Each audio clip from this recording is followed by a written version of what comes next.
नमस्कार दोस्तों, मैं अंशी पांडे अपने चैनल अंशी वे में आप सभी का स्वागत करती हूँ।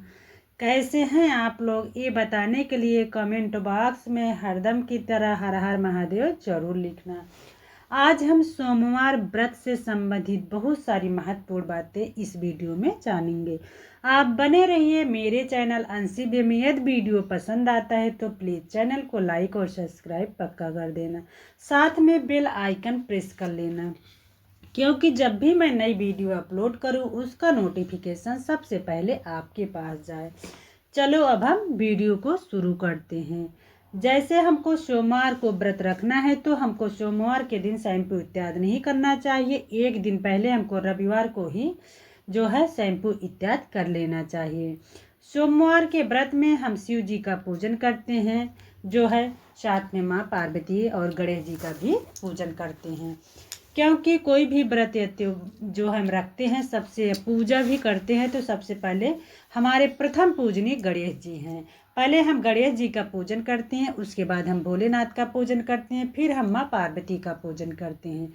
भोलेनाथ को हम गणेश जी का पीला या लाल फूल अर्पित करते हैं, भोलेनाथ को हम सफ़ेद फूल अर्पित करते हैं। धतूर मदार जो है जितना हो सके, बेलपत्र दूर्बा सब कुछ, पंचगव्य, इसमें हम इनसे स्नान इत्यादि करा के पहले भोलेनाथ को, उसके बाद हम पंचगव्य से स्नान इत्यादि कराते हैं।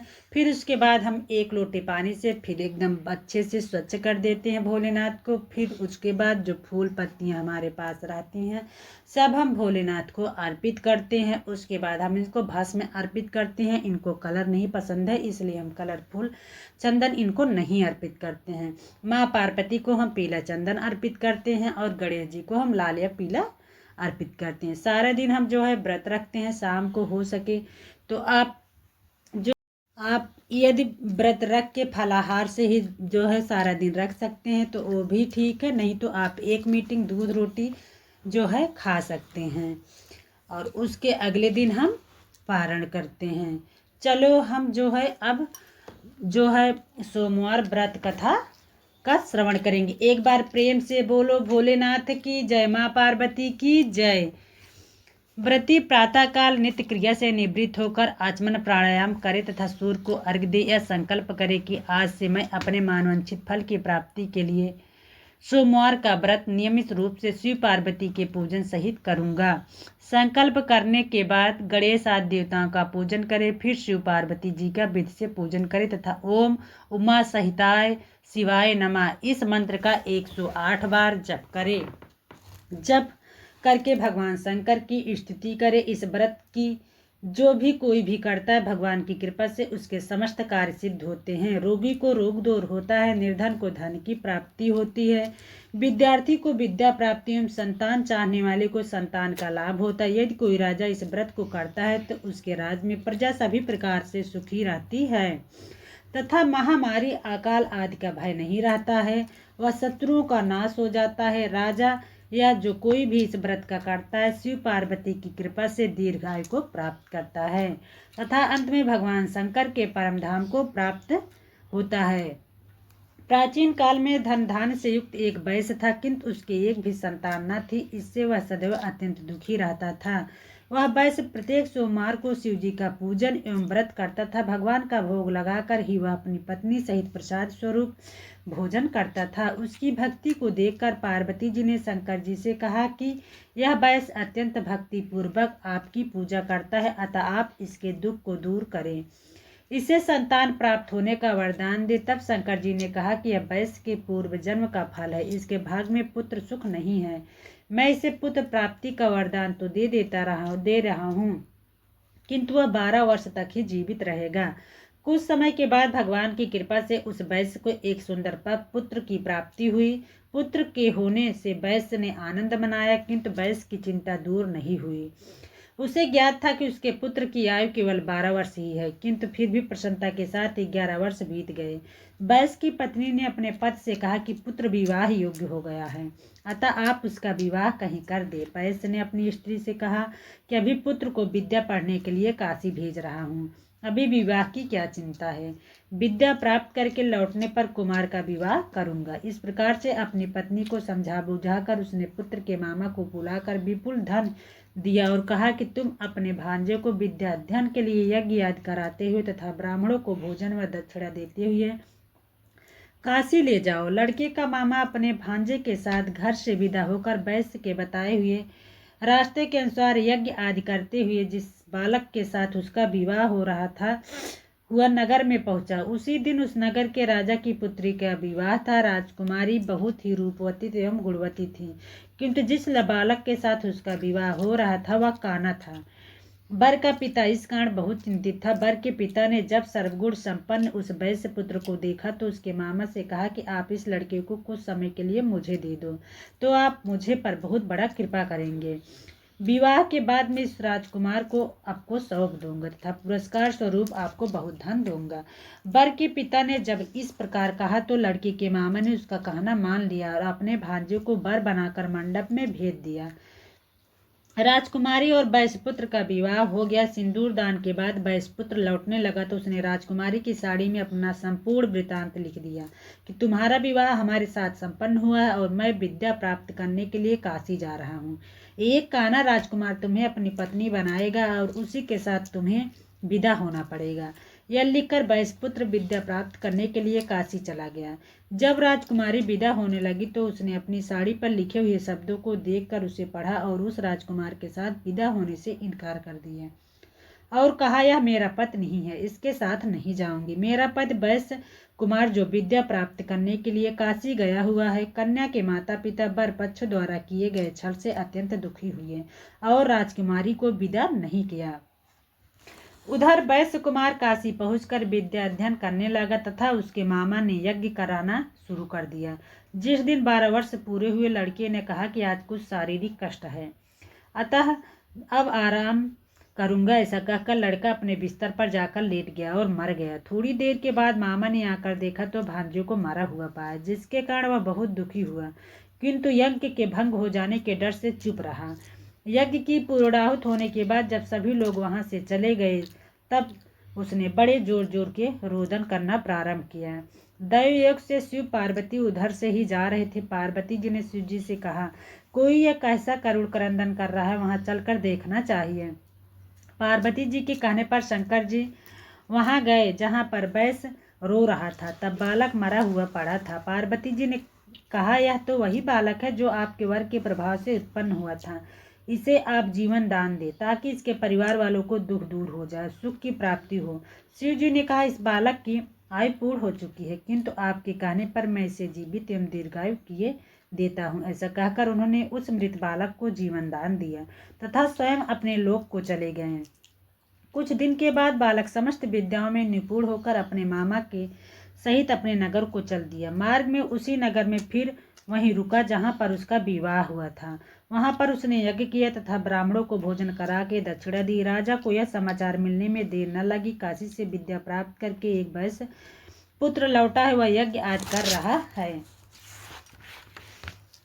सुनकर राजा स्वयं वहां पर आ गए और अपने दामाद को देखकर बहुत ही प्रसन्न हुए। उसने अपने घर ले गया तथा कुछ समय बाद अपनी पुत्री के सहित विदा कर दिए। वैश्य कुमार अपने मामा और पत्नी के साथ अपने नगर आया और अपने माता पिता के साथ सुखपूर्वक रहने लगा। उनके माता पिता ने भी नियम पूर्वक सोमवार का व्रत करके अपने अल्पायु पुत्र को दीर्घायु बना दिया। जो भी सोमवार का व्रत करता है या पवित्र कथा सुनता है उसके समस्त कष्ट नष्ट हो जाते तथा सभी मनोकामनाएं पूर्ण होती है। एक बार प्रेम से बोले भोलेनाथ की जय, माता पार्वती की जय। चलो अब हम आगे चालीसा का श्रवण करेंगे।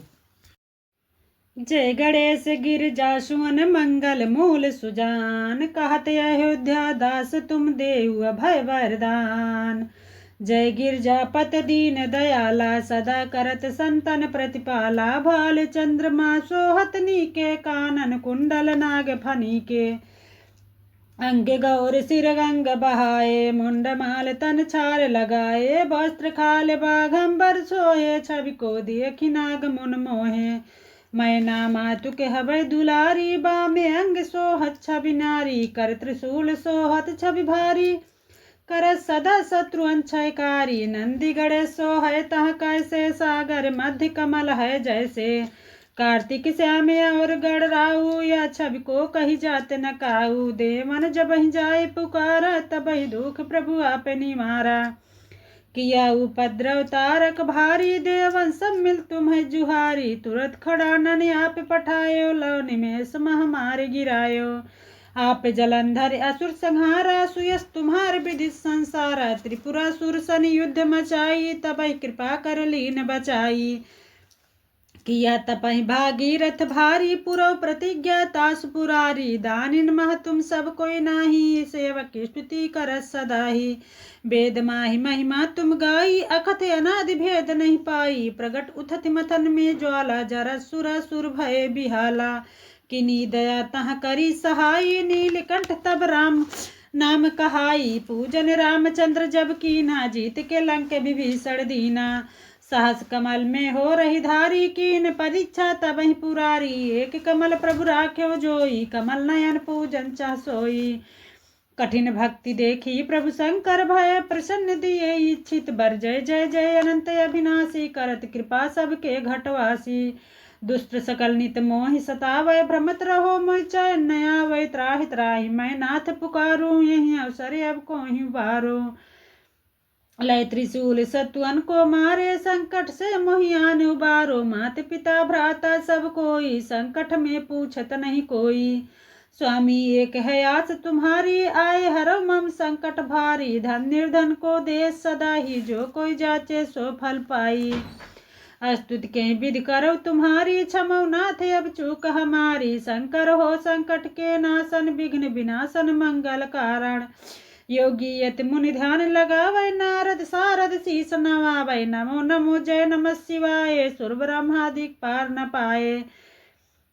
जो यह पाठ करे मन लाई, ता पर होते है शंभु सहाय। ऋणिया जो कोई होई अधिकारी, पाठ करे सो पावन हारी। पुत्र होने की इच्छा जो ही निश्चय, शिव प्रसाद तेहि होई। पंडित त्रयोदशी लावे, ध्यान पूर्वक होम करावे। त्रयोदशी व्रत करे हमेशा, ताके तन नहीं रहाय कलेसा। धूप दीप नैवेद्य चढ़ावे, शंकर सम्मुख पाठ सुनावे। जन्म जन्म के पाप नसावै, अंत धाम शिवपुर में पावै। कहे अयोध्या आस तुम्हारी, जान सकल दुख हरौ हमारी। नित्य ने मुठ प्रात ही पाठ करो चालीसा, तुम मेरी मन कामना पूर्ण करो जगदीश। मंगसर छठ है मंत्रित, सम्मत 64 जान। स्तुति चालीसा, शिवहि पूर्ण कीन कल्याण। अब हम आरती करते हैं भोलेनाथ की। प्रेम से बोलो भोलेनाथ की जय। ओम जय शिव ओंकारा, प्रभु जय शिव ओंकारा। ब्रह्मा विष्णु सदा शिव, अर्धांगी धारा। जय शिव ओंकारा, एकानन चतुरानन पंचानन राजय। हंसासन गरुड़ासन वृषवाहन साजय। ओम जय शिव ओंकारा, प्रभु जय शिव ओंकारा। दो भुज चार चतुर्भुज, 10 भुज अति सोहे। तीनों रूप निरखिता, त्रिभुवन जन मोहे। ओम जय शिव ओंकारा, अक्षमाला बनमाला मुंड माला धारी। चंदन मृग मद सोहे, भाले शशिधारी। ओम जय शिव ओंकारा, प्रभु जय शिव ओंकारा। श्वेतांबर पीतांबर बाघांबर अंगे। सनकादिक ब्रह्मादिक भूतादिक संगे। ओम जय शिव ओंकारा, प्रभु जय शिव ओंकारा। करके मध्य कमंडल चक्र त्रिशूलधारी। शुभकारी दुखहारी, जग पालनकारी। ओम जय शिव ओंकारा। ब्रह्मा विष्णु सदा शिव, जानते अविवेका। प्रणवाक्षर में शोभित ये तीनों एका। ओम जय शिव ओंकारा, प्रभु जय शिव ओंकारा। त्रिगुण स्वामी जी की आरती जो कोई नर गावे, प्रभु जो कोई जन गावे। कहत शिवानंद स्वामी सुख संपत्ति पावे। ओम जय शिव ओंकारा, प्रभु जय शिव ओंकारा। कर्पूर गौरम करुणावतारम संसार सारम भुजगेन्द्रहारम। सदा वसंतम हृदयाय बिंदे भवम भवानी सहितम नमामि। पहले हम गणेश जी की आरती करेंगे, फिर हम भोलेनाथ की आरती करेंगे। उसके बाद लास्ट में हमको कर्पूर गौरम करुणा अवतारम अवश्य करना है। बिना इसके किए हमारी आरती अधूरी रहती है। आशा करती हूँ कि सोमवार व्रत से संबंधित सारी बातें आपके समझ में आ गई होगी और आपको बहुत हेल्पफुल मिलेगा इस वीडियो से। अब मैं आपको मिलूंगी एक नए वीडियो में। तब तक के लिए नमस्कार, धन्यवाद, हर हर महादेव।